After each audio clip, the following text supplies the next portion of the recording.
तीर्थों के राजा प्रयागराज का ये शहर है। एक और जहां पर माघ मेला चल रहा है तो वहीं पर दूसरी ओर चुनावों की कवायदा तेज हो गई है। विधानसभा 2022 के चुनाव होने हैं। इसके इतर एक ऐसी तस्वीर आ रही है प्रयागराज के करछना से, जहां पर प्रशासन के ऊपर एक सवालिया निशान लग रहा है।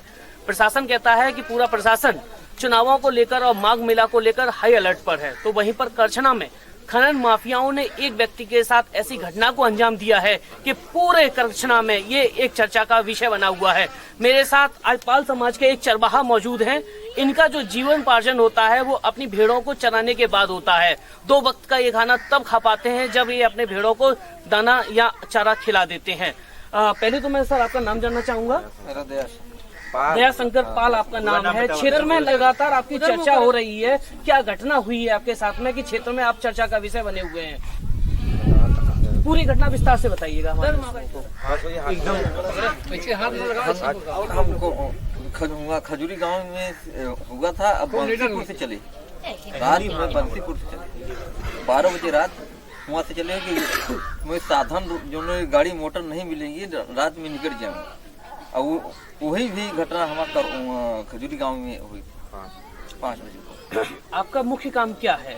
क्या भेड़ ही चलाते हैं? भेड़ और भी काम है? नहीं, और कुछ काम है, वहाँ भेड़ ही भेजा। अच्छा, ये ग्रामीण व्यक्ति हैं, इनका जो वास्तविक काम है वो सिर्फ भेड़ों को चराना है। अब आप सोच सकते हैं कि जिस व्यक्ति का काम वास्तव में भेड़ चराना हो और उसकी भेड़ें लगभग मार दी जाएं, ये हादसा था या सोची समझी एक साजिश की गई आपके खिलाफ? कितनी भेड़ें लगभग मरी हैं आपकी? 300 भेड़ें मरी हैं। अच्छा, आपका प्रशासन से आपने क्या मांग की है इसके बाद में? मुआवजा में। ये सीधे सच्चे और निष्पक्ष व्यक्ति हैं, गांव के ग्रामीण हैं। ये प्रशासन से इस कदर सवाल जवाब नहीं कर सकते हैं कि प्रशासन इनको जवाब देने पे मजबूर हो जाए। क्योंकि ये ग्रामीण हैं और इनका काम अपनी भेड़ों को चराना था। इसके बाद जब आपकी भेड़ों का हादसा हो गया, इसके बाद ये कहीं ना कहीं टूट से गए हैं। आप चर्चा का विषय बने हुए हैं कि खनन माफियाओं ने इस घटना को अंजाम दिया। आपने क्या प्रशासन से पूछने की कोशिश नहीं की कि उनकी अभी तक गिरफ्तारी की गई है कि नहीं की गई है? मुझे भी मार सकते थे वो लोग। पूरी बात बताओ। गाड़ी जो खड़ी थी, ट्रक जो फंस गई, तो उसके बाद मारुति जो बगल से चमचा लोग रहे और खलासी वो कंडक्टर भी भाग चला, तो हम खेत लिया, खेत की पकड़ के मारा था। उसके बाद मजदूर जो मारुति में है और वो भी हमसे खलासी की छोड़ाने के लिए हमें भी मारा था। पटक गाड़ी में मारुति में भरे गई। क्या उनकी योजना आपकी हत्या करने की भी थी खनन माफियाओं की? हम हत्या करेंगे तभी भी हम भीमार के मोटर में भरे हैं मारुति में। एक और जहां पर योगी सरकार दावा करती है कि प्रदेश में कोई भी खनन माफिया नहीं है, प्रदेश में किसी भी प्रकार की माइनिंग की खबर नहीं सामने आ रही है, तो हकीकत तो ये है कि ग्रामीण क्षेत्र में आज भी खनन माफिया सक्रिय हैं। आपकी अगर मांगे नहीं मानी जाती हैं तो आप आगे क्या प्रदर्शन करेंगे? परिवार से हम धरना सब गिला दिया। जी, मैं इन ग्रामीण का आपको घर दिखाना चाहूंगा। मेरे पीछे जिस तरह आप देख रहे हैं, इनका घर है, टूटी फूटी खबर है, टूटा फूटा घर है। उस व्यक्ति के साथ में जाए तो आप सोच सकते हैं कि कहां तक आदमी मजबूर हो चुका होगा। मजबूरी का एक कारण ये भी है कि ये सभी ग्रामीण लोग हैं और ग्रामीण लोग में किसी भी प्रकार को अपने आप को इतने बलवान नहीं समझते हैं कि वो प्रशासन से सीधे टक्कर ले पाए, चाहे वो शासन के व्यक्ति हों चाहे वो प्रशासन के व्यक्ति हों। ये टूटे फूटे घरों में अपना गुजारा करने वाले व्यक्ति हैं। इनका जीवोपार्जन जो है, किसी का गाय चराना है, किसी का भेड़ चराना है। सरकार को ये सुनिश्चित करना पड़ेगा कि अपने ग्रामीणों की सुरक्षा के लिए और उनके पशुओं की सुरक्षा के लिए सरकार कितनी मुस्तैद है। या फिर मुख्यमंत्री योगी आदित्यनाथ जो दावा करते हैं कोई छुट्टा जानवर नहीं है, उसी की तरह क्या सरकार के ये दावे भी सफेद हाथी साबित होंगे? जब इस खबर की जानकारी समाजवादी पार्टी के पदाधिकारियों को हुई तो समाजवादी पार्टी के एक नेता हैं जिनको अखिलेश यादव ने स्टार प्रचारक के तौर पर बनाया है, उन्होंने अपना सारा क्षेत्र से कार्य छोड़कर जनता के बीच में आए हैं। क्योंकि ये एक राजनीतिक इनकी यात्रा नहीं है, समाजवादी पार्टी ने अपने प्रदेश महासचिव को इस काम के लिए भेजा है। तो सबसे पहले मैं ये जानना चाहूंगा, जब आपको इसकी जानकारी हुई तो आपने चुनाव क्यों छोड़ दिया? आप तत्काल इनसे मिलने क्यों चले आए? चुनाव तो इतनी जरूरी है। देखिए, मैं भी एक सामाजिक प्राणी हूँ। जिस समाज में जन्म लिया हूँ उस समाज की देख रेख करना हम सभी की जिम्मेदारी होती है। आज पूरे प्रदेश में जो और जाति के शिकार हमारे पिछड़े दलित समाज के लोग, अगड़े समाज के लोग हुए हैं, उसी सिलसिले में मैं तो बलिया गया था। जयप्रकाश पाल की हत्या समाजवादी पार्टी का व्यक्ति था, एक कार्यकर्ता था और भारतीय जनता पार्टी का वहां पर विधायक है। जयप्रकाश पाल की हत्या एक कोटे को लेकर के वहां के एसडीएम और सीओ के सामने करवाया गया और मैं तो बलिया भी गया और बलिया में उस पीड़ित परिवार को आदरणीय अखिलेश यादव समाजवादी पार्टी के राष्ट्रीय अध्यक्ष ने उनको 5 लाख रुपया भी उस परिवार को देने का काम किया था। तो हम सुबह से आप हमारे साथ हैं, लगातार आपकी रैलियों का समय हर जगह निर्धारित था। आपको अचानक सूचना मिलती है कि इस कदर एक घटना हो गई है, आप सीधे गाड़ी लेके यहाँ चले आते हैं। ये इनका घर आपने देखा है, पूछते तक आप यहाँ तक पहुँचे हुए हैं, तो अब आप ग्रामीण को, इनको बेचारों को क्या भरोसा दे रहे हैं? हमारे समाज की यही स्थिति है। इनके पास खपरेल वाले मकान आप देख रहे हैं ना, कहीं कहीं झुग्गी झोपड़िए वाले मकान है। हाँ, और उनके पास न तो शिक्षा रह गई है, केवल साधन है भेड़ पालन, बकरी पालन, पशु पालन, यही है। लेकिन भेड़ पालन में जहाँ इनकी 300 भेड़े मरी और खनन माफियाओं के माध्यम से मरी, ट्रकें रात में ले जा रहे थे, ये बेचारे रात में भोर में समझे कि हमारी ट्रकें सड़क पार कर जाएंगी। लेकिन खनन माफिया के लिए तो रात दिन एक क्या होता है, उन्होंने भेड़ों को अगर गाड़ी धीमी कर लेते तो ये भेड़ें बच जाती। और यहाँ तक कि भेड़ों को मारने के साथ साथ दयाशंकर पाल पर भी इन लोगों ने हमला बोला। आज भी ट्रकें वो माफियाओं की वहां पर जब्त हैं, लेकिन कल छोड़ दी जाएंगी, क्योंकि दयाशंकर पाल की भी किसी शासन के तहत हत्या करना चाहते थे। ये पाल समाज अहिल्याबाई होलकर की संतान है। तो अब जान लीजिए कि अहिल्याबाई होलकर का इनमें खून है। अगर प्रशासन और शासन की नींद हराम है तो पाल समाज ये भी जानता है कि उनकी नींद कैसे खुलेगी, उसके लिए पाल समाज उतारू हो जाएगा पूरे। मुख्यमंत्री दावा कर रहे हैं कि प्रदेश में कोई खनन माफिया नहीं है, प्रशासन अलर्ट पर है, जिलाधिकारी और एसएसपी कह रहे हैं प्रशासन अलर्ट पर है। क्या आपको नहीं लगता ये पूरा महकमा सफेद हाथी साबित हो रहा है? अरे मुख्यमंत्री जी तो अपने मंचों पर दूरबीन रखते हैं और दूरबीन रख करके देखते हैं कि पूरे प्रदेश में कोई माफिया नहीं रह गया और पश्चिम बंगाल में चला गया। लेकिन उनके मंच पर वो माफिया अपराधी किस्म का व्यक्ति मंच पर बैठा हो, जैसे दीपक तले अंधेरा होता है, वही हाल योगी जी का। 99 टिकट इसीलिए माफिया, 99 टिकट अपराधियों को दिया गया। अब तक जो टिकट दिया गया, तो अपराधी युक्त एक प्रदेश बनाना चाहते हैं। और इस देश में पूंजीवादी व्यवस्था इतनी हावी हो गई है तो अब गरीबों का कल्याण होने वाला नहीं है। इसीलिए हम अपने तमाम सारे कार्यक्रमों को छोड़ करके आज अपने लोगों के बीच में आए, स्वजनों के बीच में आए हैं। इनकी पीड़ा हमें बर्दाश्त नहीं हो पाई और इस पीड़ा को हम अपने राष्ट्रीय अध्यक्ष आदरणीय अखिलेश यादव तक ले जाएंगे। नेताजी, पाल समाज के ये बेचारे व्यक्ति हैं, निर्धन व्यक्ति हैं, इधर आप देख ही रहे हैं 300 भेड़ें इनकी मरी हैं। अगर इनकी सुनवाई नहीं होती है तो समाजवादी पार्टी क्या करेगी इसमें फिर आगे? समाजवादी पार्टी की सरकार बनने दीजिए, हम समाजवादी लोहिया गाँव करवा देंगे।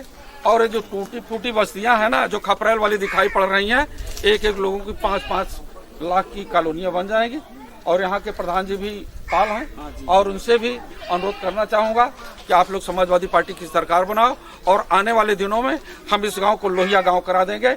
और इस गांव का केवल पाल समाज ही नहीं, जितने भी गरीब तबके के लोग हैं झुग्गी झोपड़ियों में रह रहे हैं, उनके लिए पक्के पक्के मकान हो जाएंगे, इलेक्ट्रिक हो जाएंगे, बिजली हो जाएगी। अब पाल समाज का ये व्यक्ति अगर धरना प्रदर्शन करना चाहे तो क्या आप लोगों का भी समर्थन प्राप्त होगा इनको? पूरी तरह से, हमारा केवल अकेले नहीं, पूरे समाजवादी का धरना प्रदर्शन सफल होगा।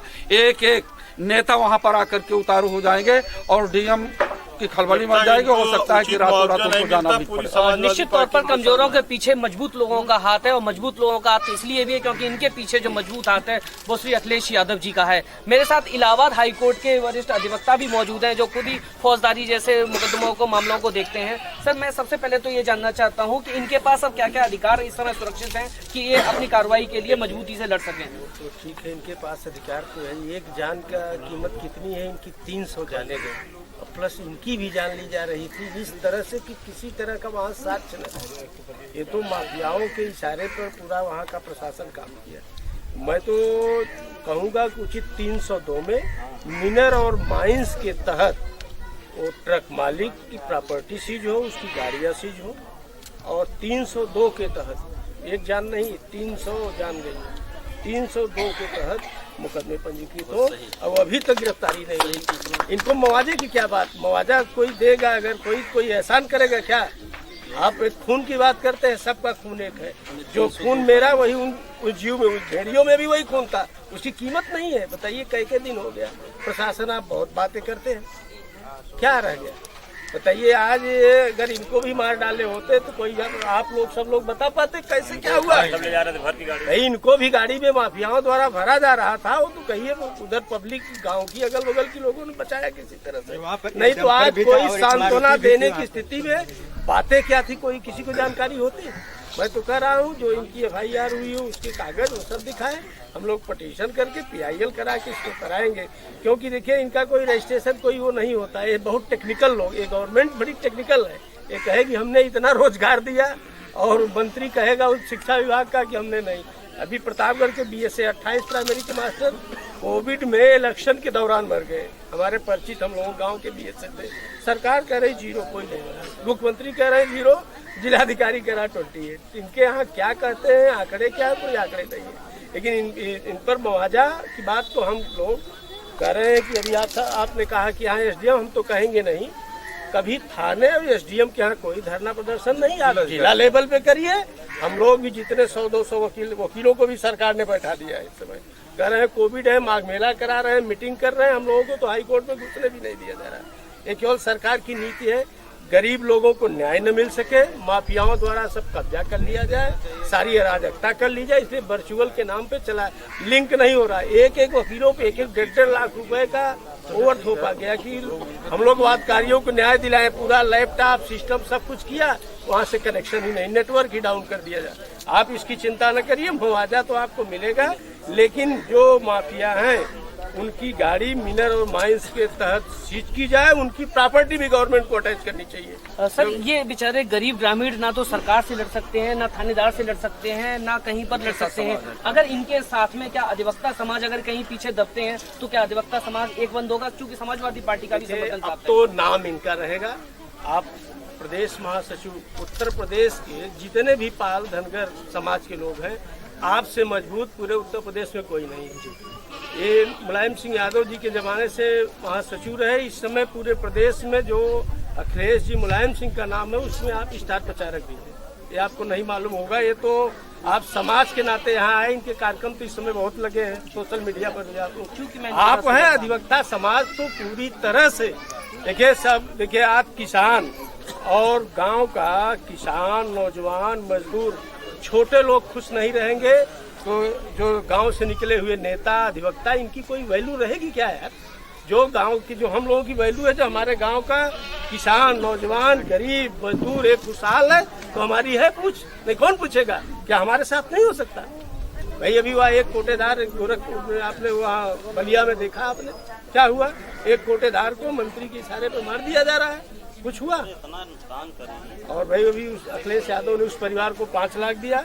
हम तो चाहेंगे, अभी तो उनके शेड्यूल बहुत व्यस्त हैं, हम लोग जो अपने सिस्टम से उनके संज्ञान में आज रात बिरात तक गुरु जी के माध्यम से लाएंगे, इनकी मदद होगी और लोग जैसे भी होगा अपनी इनकम का 10-5% हम लोग इंतजाम करके इनके लिए लड़ेंगे, मदद करेंगे। तो मेरे साथ धनगर समाज के एक वरिष्ठ नेता भी मौजूद हैं जो लगातार ऐसे ग्रामीण क्षेत्र के लोगों के विकास के लिए, उत्थान के लिए लगातार काम करते रहते हैं। सर मैं तो सबसे पहले तो ये जानना चाहता हूँ, जब आपको इनके बारे में सूचना प्राप्त हुई तो आपने पहला कदम क्या उठाया?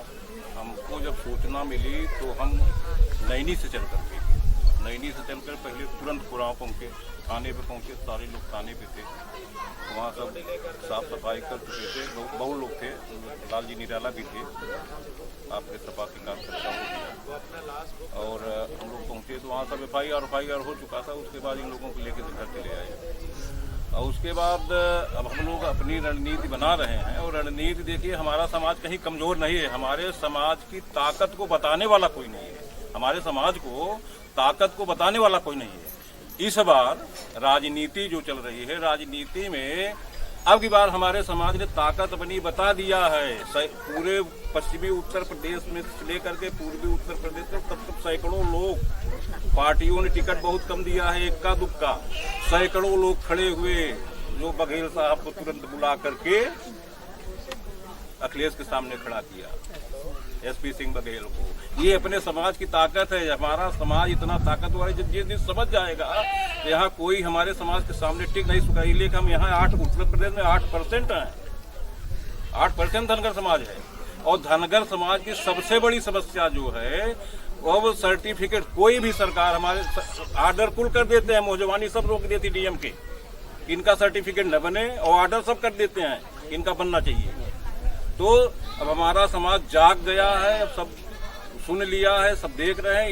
इनका काम, इनका मुआवजा, इनका तो हम लोग लड़के ले लेंगे ना। अब तो रणनीति बन रही है, जा रहे हैं। अभी तुरंत हमारा प्रोग्राम जो है वहाँ लाल तारा सिलौदी में है, सिलौदी में चल रहे हैं, वहाँ भी लोगों को बताएंगे। लाखों हजारों की संख्या में हम लोग पहुँचेंगे कचहरी में इसको। और पहली बात आप लोगों से अनुरोध, केवल इतना काम कर दीजिए कि माइंस को करके उस गाड़ी का चालान करा दीजिए, नहीं तो गाड़ी 3 दिन 4 दिन में छूट जाएगी। जब माइंस चालान कर दीजिए तो 2-4 महीना बंदी रहेगी, तब वो लोग अपने आप हमसे हमारे पास आएंगे, इनको कुछ न कुछ देंगे, उनको देना चाहिए ना। बिल्कुल। मगर ये ठाकुरों की सरकार, ठाकुरों की गाड़ी, कौन किसकी मदद करेगा आप खुद जानते हैं।